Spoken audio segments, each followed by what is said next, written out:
안녕하세요. 저는 이번 테크톡 주제로 해시와 솔트 암호화 기법에 대해서 설명하게 될 모던 에젤 6기 박준혁입니다. 시작하도록 하겠습니다. 네, 일단 목차는 암호화, 해싱의 필요성, 그리고 암호화와 해싱 차이점, 단방향 해시 함수, 단방향 해시 함수의 한계점, 그리고 키 스트레칭, 솔트에 대해서 설명하도록 하겠습니다. 네, 일단 저희가 이제 인터넷을 굉장히 많이 사용하잖아요, 그렇죠? 이제 할머니 할아버지들까지도 휴대폰을 사용하면서 되게 이 인터넷에 많이 참여를 하고 있는데 이때 가장 중요한 것은 바로 보안입니다. 이제 이렇게 인터넷을 많이 사용하면 할수록 당연히 인터넷 속에 제 개인 정보가 들어가게 되겠죠. 근데 이제 여기서 이제 암호화를 해줘야 그 보안성이 향상이 되는데요. 만약에 이렇게 암호화나 해싱을 해주지 않고 DB에다가 예를 들어서 아이디와 비밀번호를 이렇게 평문으로 저장을 해버리면은 혹시라도 이제 뭐 DB에 취약점이 발견이 돼서 저희가 사용하고 있던 DB를 이렇게 해커가 뚫는다고 쳐봅시다. 그러면은 이렇게 평문으로 저장이 돼 있으면은 바로 그냥 패스워드를 딱 보고 이거 아이디는 네이버고 패스워드는 QWER12342구나 라고 이제 해커가 한 번에 알아버리게 되죠. 만약에 이렇게 되면은 뭐 이게 지금 어떤 서비스인지는 모르겠지만 만약에 굉장히 중요한 뭐 은행 같은 서비스다라고 치면은 이 굉장히 피해가 굉장히 크겠죠. 그래서 이제 약간 이런 예시가 2019년에 있었는데 이 페이스북 서버에 이제 사용자 비밀번호를 아까처럼 평문으로 저장해놨다는 이제 사실이 공개가 되었습니다.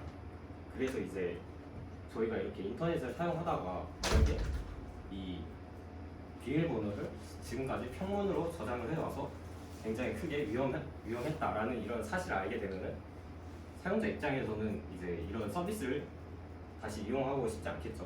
그래서 이제 굉장히 암호화와 해싱이 필요하다는 겁니다. 그래서 이제 DB에 아까처럼 이 아이디와 패스워드를 저장할 때 평문으로 저장하지 않고 이제 해싱을 해서 이렇게 저장을 하게 되면은 개발자가 이제 해커가 혹시라도 내부 서버에 DB를 털었다고 하더라도 패스워드가 정확히 어떤 값인지 알기 어려워지게 되겠죠.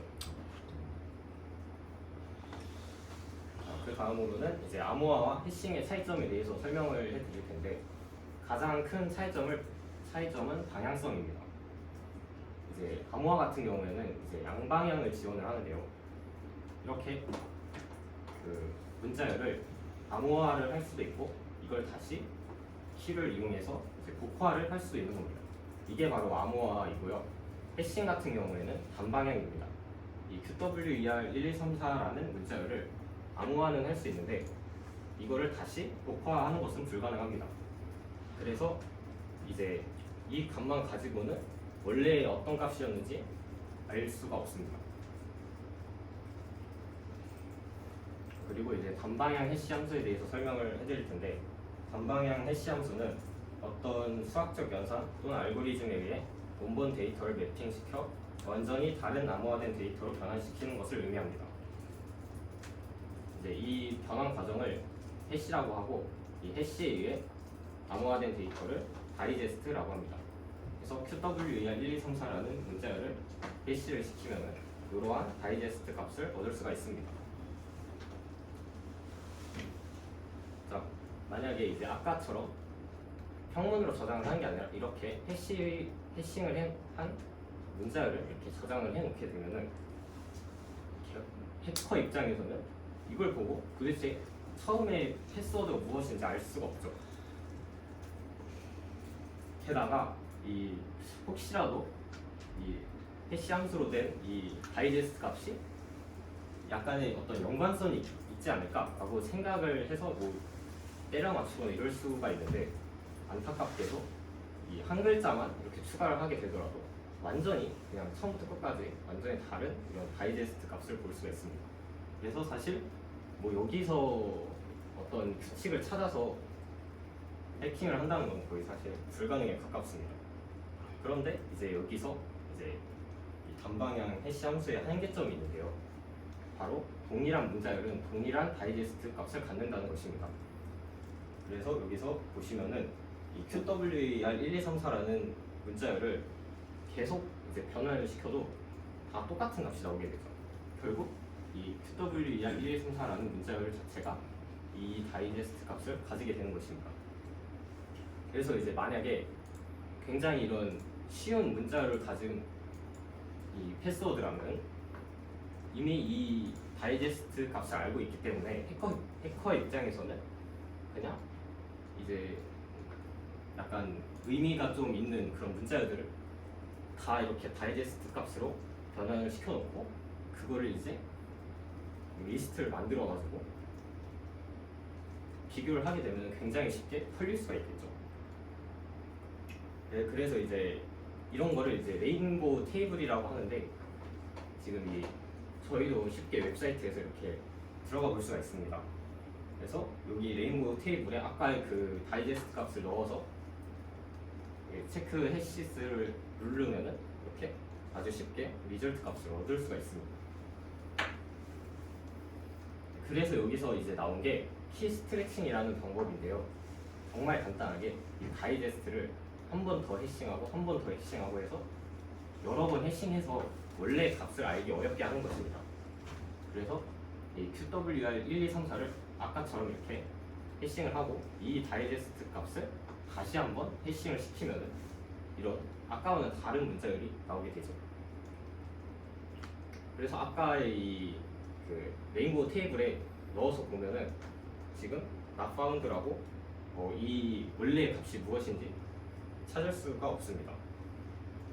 하지만 이제 이거는 지금 이제 공개된 레인보우 테이블이기 때문에 이렇게 지금 값이 없다고 나오는데 만약에 개인이 이런 키 스트레칭까지도 다 생각을 해서 여러 번 해싱한 이 문제 그 다이제스트 값들 다 이제 레인보우 테이블로 만들어서 가지고 있다면은 이것도 이제 살짝 위험한 방식이겠죠. 그래서 이제 보통 저희가 어떤 서비스를 이용할 때 막 문자열에 그 비밀번호에 막 뭐 숫자도 입력하고 특수 기호도 입력하고 약간 이런 게 다 이제 이런 레인보우 테이블의 그 값이 최대한 그 보이지 않게 하기 위해서 하는 거죠. 그리고 이제 또 이 키 스트레칭을 한다고 하더라도 가장 큰 문제점이 그 예를 들어서 제가 패스워드를 QWER1234라고 하고 그리고 재진이 형 같은 경우도 뭐 QWER1234라고 하면은 결국 비밀번호가 같으면은 이 다이제스트 값도 같기 때문에 똑같은 다이제스트 값을 이제 사용하는 다른 사용자들의 그 계정도 위험하게 되겠죠. 그래서 이 이제 문제를 또 해결하기 위해서 그쵸. 이제 키 스트레칭은 이제 REST.js에서 지원하는 해싱 그 라이브러리에서 10번 이상의 키 스트레칭을 권장을 합니다. 이제 10번 이상 아까처럼 이제 계속 해싱을 하게 되면은 유저 입장에서는 한 1초 미만의 이제 딜레이가 느껴지게 될 텐데 사실 이거는 그렇게 로그인 할 때 큰 문제가 되진 않는데 해커 입장에서는 이거를 계속 여러 번 대입을 해서 가야 되기 때문에 큰 걸림돌이 될 수도 있습니다. 그 다음으로는 이제 솔트인데요. 솔트는 이제 해시 함수를 돌리기 전에 원문에 이메일 문자열을 덧붙이는 것을 말합니다. 지금 이제 아까 비밀번호를 QWER1234라고 지정을 한 다음에 그 뒤에 이렇게 솔트를 붙여서 이메일 문자열을 이렇게 붙여서 해싱을 해보면 아까와는 다른 다이제스트 값이 이렇게 나오게 됩니다. 그리고 이제 이 솔트 같은 경우에는 붙일 때마다 이제 임의의 이 랜덤한 문자열을 이렇게 넣어주시면 됩니다. 그러면은 같은 비밀번호를 설정했다고 하더라도 다 다른 이런 다이제스트 값을 얻을 수가 있습니다. 그래서 이제 혹시라도 제 계정이 이제 비밀번호가 털렸다고 하더라도 이제 재진이 형의 계정은 안전하겠죠. 그리고 여기서 이제 아까 그 해싱과 더불어서 해시와 솔트를 같이 사용할 수도 있습니다. 그래서 비밀번호 플러스 솔트를 이제 다이제스트 값으로 이제 바꾸고 이거를 다시 솔트를 붙여서 또 해싱을 하게 되면은 이 처음 원래 QW2R123을 유추하기가 굉장히 어렵게 되겠죠. 네, 이렇게 해서 보안성을 높일 수 있습니다. 이상 발표 마치도록 하겠습니다.